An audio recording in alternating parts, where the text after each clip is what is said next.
Le plus vieux parti politique de Côte d'Ivoire, le PDCI, est-il à la veille d'une nouvelle scission? La question mérite d'être posée, surtout au vu de l'actualité qui se passe dans ce pays d'Afrique de l'Ouest. À savoir que dans à peu près un an, il va y avoir des élections présidentielles en Côte d'Ivoire.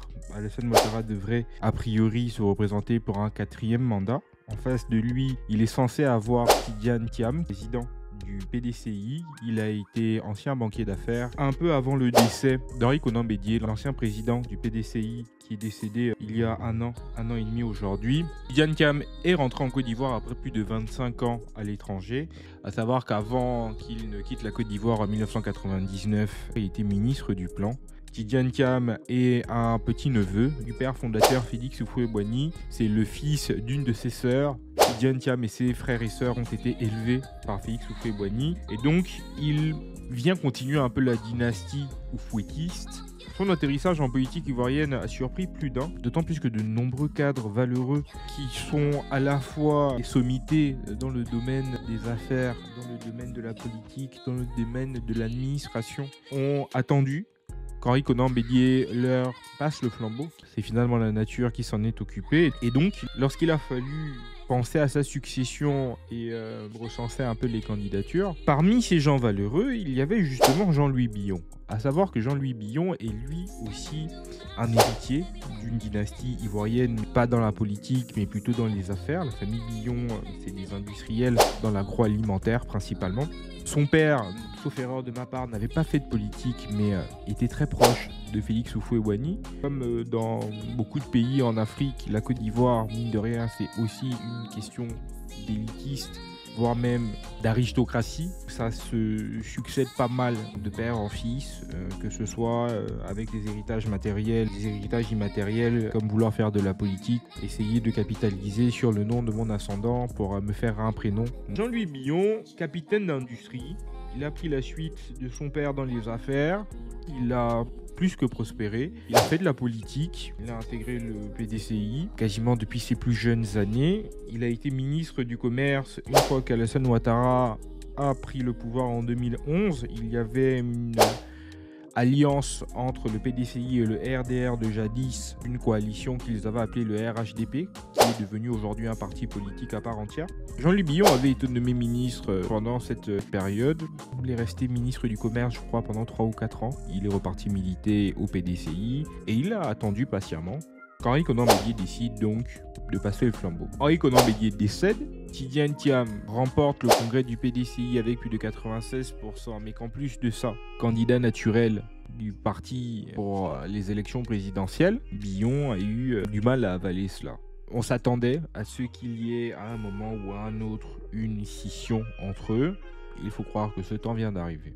Que Jean-Louis Billon est convoqué par la commission de discipline du PDCI parce qu'il a eu des interviews où il a critiqué à la fois la gestion du PDCI, des choix stratégiques qui sont faits par Tidiane Thiam, mais que ceux qui sont à la tête du parti aujourd'hui sont purement et simplement des amateurs. Samedi, lors d'un meeting à Yopougon-Ndokwa, Jean-Louis Billon, cadre du PDCI-RDA, le Parti démocratique de Côte d'Ivoire, a réitéré sa volonté d'être candidat à la prochaine élection de 2025. Dans moins d'1 an, il y aura l'élection présidentielle en Côte d'Ivoire. Et votre ami, votre frère, votre fils sera candidat à cette élection. Le 25 octobre dernier, il avait annoncé dans son fief à Dabakala cette candidature. Au cours de cette rencontre face à ses partisans, il a souhaité que son parti organise un bureau politique suivi du 13e congrès ordinaire. Une instance qui doit choisir le meilleur profil pour défendre les couleurs du parti, fondé par le premier président ivoirien, Félix Houphouët-Boigny. De son côté, le conseil de discipline et de l'ordre du bélier du PDCI-RDA a convoqué Jean-Louis Billon à l'effet de comparaître le mercredi 4 décembre prochain. Rappelant que Jean-Louis Billon avait été reconduit par Tidiane Thiam, successeur de l'ancien président du parti Henri Konan Bédié, au poste de secrétaire exécutif du PDCI-RDA, chargé de l'entrepreneuriat et des relations avec le secteur privé. Jean-Louis Billon avait décliné cette offre. Vous vous doutez bien que Tidiane Thiam a très peu goûté toutes ces sorties médiatiques. Il y a eu des pourparlers qui ont été donc organisés, mais malheureusement qui ont été infructueuses. Parce que Jean-Louis Billon est inflexible. Pour lui, que Tidiane Thiam rentre en Côte d'Ivoire et décide de faire de la politique, grand bien lui fasse. Mais lui, il a des ambitions et ça fait un moment qu'il attend. Il n'est pas là pour se laisser marcher dessus. Il est l'homme le plus riche de Côte d'Ivoire. Il connaît des gens puissants. Il peut créer lui-même son parti politique en fait. C'est quoi cette histoire qu'on veut absolument faire les choses comme tout le monde, on va intégrer un parti, les valeurs sont partagées. Mais à un moment donné, si je me rends compte que le chemin est bouché, frérot, j'ai la maille pour ça, je crée mon parti politique qui sera donc mon instrument pour mes ambitions présidentielles. Et c'est exactement dans cet état d'esprit-là qu'est Jean-Louis Billon. Tidiane Thiam est bien gentil, mais pendant quasiment 15 ans, quand lui, il allait à Dabakala, à Yopougon, dans l'ouest de la Côte d'Ivoire, pour aller faire des implantations du PDCI ou entretenir tout simplement un réseau, Tidiane Thiam est à l'étranger. Il a fait d'autres choix. C'est pas maintenant qu'il va venir dans les arrêts de jeu, venir tout remettre en question. Ça s'entend, tout s'entend. Aussi bien Tidiane Thiam qui peut dire que moi j'étais en train de me construire. Maintenant que j'ai le background nécessaire, que j'ai le réseau et l'influence nécessaire, plus l'argent, maintenant je peux venir faire de la politique. Maintenant je suis en capacité d'être décideur. Qu'est-ce qu'on fait? Ça s'entend. Quand on sait en plus que le PDCI ne sera pas à sa première scission, le PDCI est coutumier du fait, le RDR, le Rassemblement des Républicains, le parti d'Alassane Ouattara, est déjà un parti dissident du PDCI. C'est quand Bédié et Ouattara n'ont pas réussi à s'entendre sur la succession de Félix Houphouët-Boigny que Henriette Dagri-Diabaté, Alassane Ouattara et surtout Jenny Kobena sont partis du PDCI et sont allés créer le RDR. Tout récemment, en 2020, KKB, même s'il n'est pas allé créer un parti politique qui trace sa route. Donc Billon ne sera pas le premier, il ne sera pas le dernier. On est effectivement à la veille d'une scission à nouveau, parce que Jean-Louis Billon va vouloir partir avec des cadres. Il a été vu à un salon qui a été organisé à Abidjan avec la députée Yasmina Ouignien, qui est la fille de l'ancien ambassadeur et directeur du protocole de quasiment tous les présidents de Côte d'Ivoire, de Félix Houphouët-Boigny jusqu'à Laurent Gbagbo. Ensuite, il a pris sa retraite, mais elle a une influence importante à Cocody, sa circonscription. Elle représente la vieille bourgeoisie abidjanaise. Donc, Billon partira avec armes et bagages. Et il risque d'être un concurrent de taille.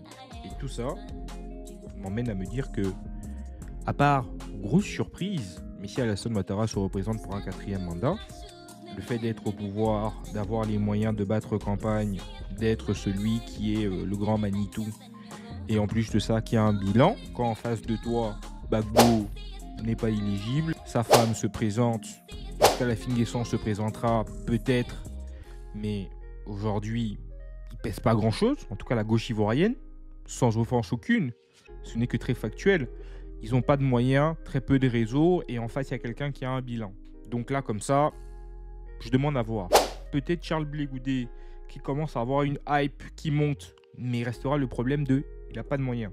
Et donc tu rajoutes le PDCI, où il va y avoir une guerre civile, à part s'il se produit la même chose au sein du RHDP, mais je ne vois pas qui là pourrait essayer d'être le rebelle. Soro est parti, on n'entend quasiment plus parler de lui. Donc la probabilité qu'il y ait parmi les gros cadres du RHDP quelqu'un qui se rebelle et qui affronte Alassane Ouattara, ça m'étonnerait. D'autant plus qu'il y a surtout le précédent dans Marcel Amontano, qui était un des intimes d'Alassane Ouattara, qui l'a quitté en 2020, qui a rejoint l'opposition et la désobéissance civile, qui a contesté jusqu'à la nationalité d'Alassane Ouattara, ce qui a toujours blessé quand même Alassane Ouattara jusque maintenant, c'est quand on l'a attaqué sur son ivoirité. N'ayez pas peur, nous sommes prêts à mourir pour notre pays. Nous sommes prêts à mourir pour libérer notre pays de la dictature d'Alassane Ouattara. Nous sommes prêts. nous ne reculerons plus devant rien. Nous sommes debout. Nous en avons marre. Dites-lui de libérer notre pays et de nous le rendre. Aucun Ivoirien ne fera à ses frères ivoiriens ce que Alassane Ouattara nous fait. Aucun Ivoirien ne prendrait la Côte d'Ivoire en otage. Donc Marcel Amontano, qui avait cheminé avec lui quasiment pendant une vingtaine d'années, si ce n'est plus, qui était l'un de ses plus proches, était son directeur de cabinet, il en a fait un ministre, etc., qui finit par le trahir, rejoint l'opposition et conteste sa nationalité, a fini par venir s'excuser et revenir vite à la maison. Donc personne n'essaiera, et surtout que c'est même pas malin. Le gars a 80 ans et quelques, qui se représente pour un 4e mandat, ce sera très certainement le dernier, parce que c'est pas à 85 ans qu'il va encore venir dire qu'il va rester jusqu'à 90 ans, ça m'étonnerait. D'autant plus qu'il y a déjà 5 ans, il avait émis la volonté de partir, n'eût été le décès d'Amadou Gon Coulibaly ou d'Ahmed Bakayoko, il ne serait plus là. Donc s'il se représente pour un 4e mandat, déjà je ne pense pas qu'il le finira, et je ne pense pas qu'il y en aura un 5e. Il est sur le départ là. À quoi bon aller devenir un traître? Ça sert à rien. Vaut mieux attendre, patienter. Et donc, le RHDP risque d'être très certainement l'un des seuls partis qui va trôner là en majesté pendant cette élection présidentielle 2025. Après plus de 20 ans de gouvernance du RHDP, il va falloir passer à autre chose. La respiration démocratique, c'est aussi intéressant. Vous avez un très bon bilan. Rien n'est parfait dans la vie. Tout est perfectible. Donc, messieurs, merci pour les travaux. Vous pouvez aller vous reposer. On mettra des statues de vous, si vous voulez, dans votre village. C'est pour ça que Tidiane Thiam, une fois qu'il aura résolu son problème billon et de toutes les autres dissensions qu'il va y avoir, il va devoir avoir une traversée du désert. Et dans 10 ans, il sera, je pense, totalement mûr pour accéder au palais du plateau. Voilà ce que j'avais à vous dire au sujet de cette actualité ivoirienne. La Côte d'Ivoire est mon pays de cœur, donc ça a été un plaisir de vous faire ce contenu. N'hésitez pas à me laisser votre avis en commentaire. Si la vidéo vous a plu, likez-la, partagez-la autour de vous et je vous dis à très bientôt. C'était votre KSW. Bye. Après l'heure, c'est plus l'heure. Pour la paix, faut la guerre. Ici ça